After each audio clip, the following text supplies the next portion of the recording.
What's up, guys? I'm Dylan. And I'm Connor, and we're a couple of leaders here at J17. So for me, growing up, my standards were actually very shallow, kind of church standards for the most part. Of course, number one, it was, Oh yeah, are they pretty? it has to be number one. That was my biggest thing. But then after that, it was always, I wanted them to act a certain way. Mm-hmm. Do they go to church was a big one. It was, how did they act at school? That was important to me. You know, how they handled friendships at school. Were they someone that got talked about a lot in a bad way? You know, what was their reputation around school? And then after that, it was mostly just if they were pure-minded, I guess, will be a lot of it. How they... Dang, you thought way deeper than I did when I was younger. I've been told that before. But for the most part, my standards really changed, though, when I found out what standards were. So, like, I would want someone to live up to a standard that I was not living up to. And so, when I realized that if I'm not holding myself to it, how can I hold someone else to it? Mm-hmm. And so, for me, that was when my biggest change came, when I realized, okay, I have to be living the way I want someone else to live if I want to have a relationship with them. Fifth grade Dylan built different. This is not me. I mean, my whole thought process is just like, don't be trashy. But if she's hot, it's fair game. Yeah, exactly. That was my whole thought process until obviously I got myself in trouble with that way of thinking, and so things obviously changed around later. And so I had really very small expectations whenever it came to the girls and all that kind of stuff whenever I was younger. And so in high school and like in middle school and stuff, I always felt like the pressure of dating and finding a relationship or finding somebody to have a crush on or stuff like that. And so, and it's kind of one of those things where like, and I tell people all the time, like high school is a bubble. Middle school in general, public school is a bubble. Yeah. And you don't really realize it until you're out of it. And then when you're out of it, you're like, yeah, that was stupid. Yeah. It was kind of that whole thing for me. And so, I don't know. My standards sucked whenever I was in, which, if I'm being honest, I mean, my school wasn't like a huge school. And so the selection was kind of small. Yeah. And so it kind of just, I don't know. Yeah, just small standards. For me, it was, I have always had a bad habit of, I try to pursue a relationship before I pursue a friendship beforehand. So like I would be looking for relationship long term, where do I see us together before I had built any kind of friendship connection with somebody.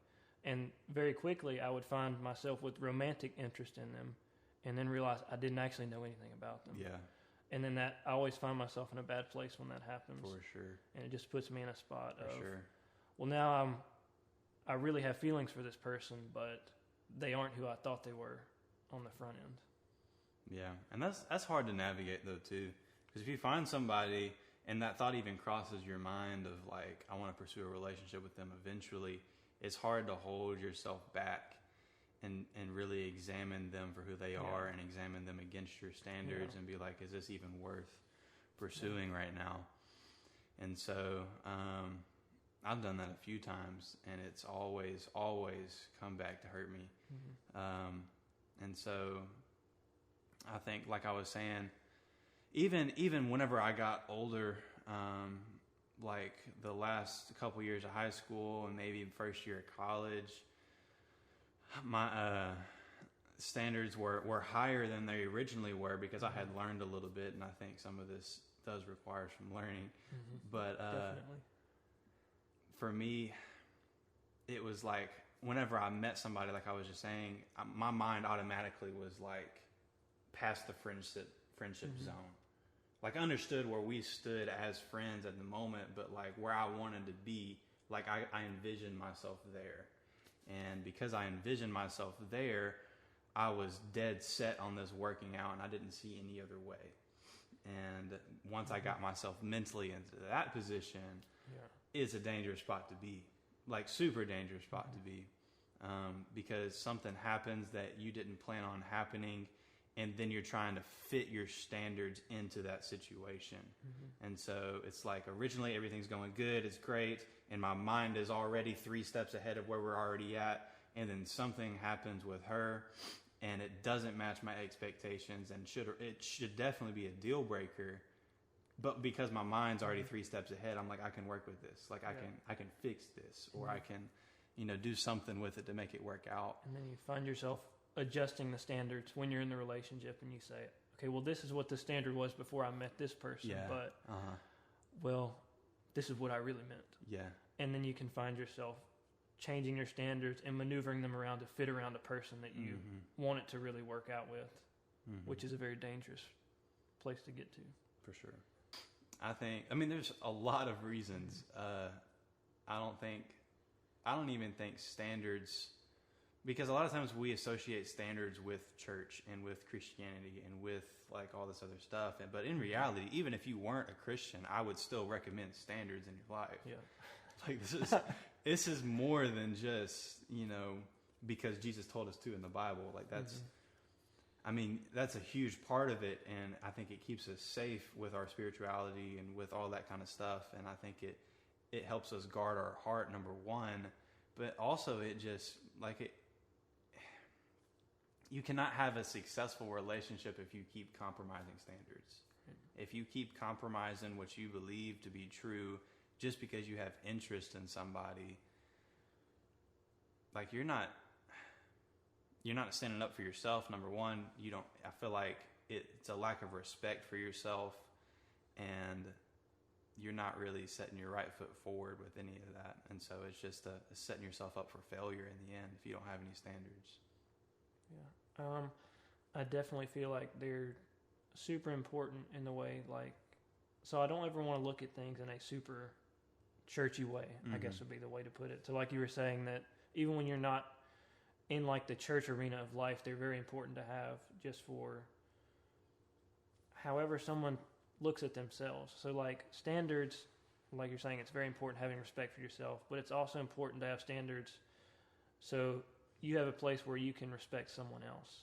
So if I have standards and I'm holding myself to something, it allows me the opportunity to be respectful towards whoever I have a relationship with. For sure. And it's able to keep me, it's something kind of like guidelines to keep myself in check. Yeah. If I know these are my standards, this is how I want to be in this relationship, it allows me to put my best foot forward, like you were saying, and continue to strive for certain things in a relationship, and just goals to have, and know this is where I stand, and hopefully whoever you're in a relationship with stands in the same place you do, right? And you can hold each other accountable, based on what you've talked about. And I think that by having standards, it makes that relationship so much more special, because you found the person who hopefully respects the same standards that you have, and kind of keeps each other accountable. Yeah. And it just makes the relationship itself so much stronger. And, that's a successful relationship. You go for it. For me, I think the biggest thing would be to stop and assess where you're at in your relationship. Because I think the worst thing you can do in a relationship is to panic or look at a situation and immediately make a drastic change. Because that's going to leave both people hurt in the end. And if you say something happens and you get all the way into a situation that neither of you wanted to be in, and you decide, okay, the best thing to do is just to end this, but you never really discuss it, never talk about it, and it's just over with, then you're left with two broken people. And you didn't figure out why this happened, how it happened, if you can fix it together, or if you can fix it apart from each other and still be healthy in the future for another relationship. Right. So you don't ever... I've always been told, when you have a relationship with someone and it ends unsuccessfully, in the future, in another relationship, you want the person someone's in a relationship with to say, thank you for what you did for that person and the person that you've made them in the relationship that you had. So to me, even when you've had an unsuccessful relationship, there should be parts of it where you look back on it and say, that made me a better person. That made me a stronger person. Absolutely. And if you just end things or panic in a situation that just leaves you broken and empty, and then you can leave hurt and just a trail of all kinds of horrible things for a person in the future, and it could ruin lives just because you panicked because you didn't like where you were at. Yeah. So you always have to stop and just look and say, okay, how can we keep this from happening again? Or if you are concerned that it might happen again, and it's best for you to both step away, to be able to do that in a healthy way where it doesn't leave broken pieces all over the place. Yeah, bouncing back as far as like coming back in the same relationship, I would say no. Depending, especially, I mean, it's a very situational case. But I see so many times people coming back to the same relationship 3, 4, 5 times. And to me, that's just like, that's insane. Yeah. And, you know, I think that you break up for a reason. Like there is a reason that somewhere along the line you two just don't get along together, or I don't know what it is. It's like I said, situational. But I don't think you should keep coming back to the same person. Right. And so, and then as far as like bouncing back from like a lack of standards in your life, or just not honoring your standards to begin with, like you were saying, I think learning from it is the biggest thing. If you don't learn anything from a relationship that you were in previously and you do the same thing over and over and over again, you know, you would think something would click in some people's minds, and you know, they'd be like, maybe I shouldn't do that anymore. Yeah. Maybe I shouldn't pursue this kind of person. Right. But I see it over and over and over again. And so learning from it and then moving on, adjusting your standards accordingly, and then just moving on with your life. What advice would you give to, I want to say, I guess J17 students concerning standards? Like maybe even you can talk to the ones who aren't in relationships, but then also talk to the ones that maybe are in relationships. So just if you can just give any advice to like those two groups of people, what would it be? The what kind of people? So the ones in relationships and the ones not in relationships, so single ones. Okay. Well, I can testify for single ones for sure. I think that singleness is a blessing. It can be, and a lot of people don't see it like that.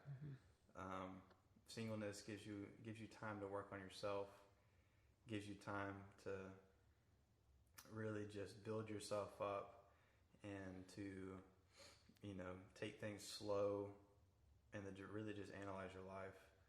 And so I think getting out of the mentality of I have to be with somebody, or like I see it in a lot of people even like our age who are like so in a rush to get married, or they get into a relationship and they end up rushing things and things don't work out when they get hurt again.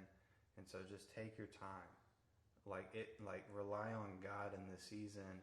And, you know, I think that God's going to provide. And I think that as long as you work on yourself, you honor your standards, then you're going to end up in a successful relationship one day. And for me, I guess I'll speak more on if you're in a relationship right now. So for me, it's assess where you are, like I said earlier. And like if you're in a relationship and you're dating someone and it's not destructive towards either one of you in your lives, but you also don't have any standards at the same time, just stop and get with that person and set some boundaries and some standards and work through that together. Because I don't personally think that there's any reason, if nothing has gone on that has hurt either one of you, there's any reason to break something off and end something, because you don't ever know where God can take things. Even at the young age that you guys are at, there's still a point that people have met at a young age and begun to date and end up getting married, like Kevin Maddie. And so if they were in a situation where they were sitting there and they were in a relationship, and this is not them on any level, but they realized they didn't have any standards in their relationship, and they stopped and said, but I see a future with this person, and they decided to set standards and turn their relationship from the way it could be headed back towards God and set standards in it, it can definitely be used in a successful way and lead to a successful relationship in the future. Mm-hmm. But I would say don't end things just to end it, because it's not exactly how you think it is supposed to be. Yeah. But I mean, at the same time, though, if you realize, hey, there needs to be some more standards here, we need to be a little more strict with ourselves, and the other person doesn't honor that, and then it's time to break it off. Just kind of break it off. And so there's a balance to it. I think, like you were saying, if you realize there needs to be some changes made, right, then talk to the other person and be like, hey, we got to make some changes. There needs to be something, something different. And if he or she doesn't respect that, doesn't honor that, it's time to get out. Yeah. All right, guys. This was Couch Sessions with Connor and Dylan. Hope you guys have an amazing day.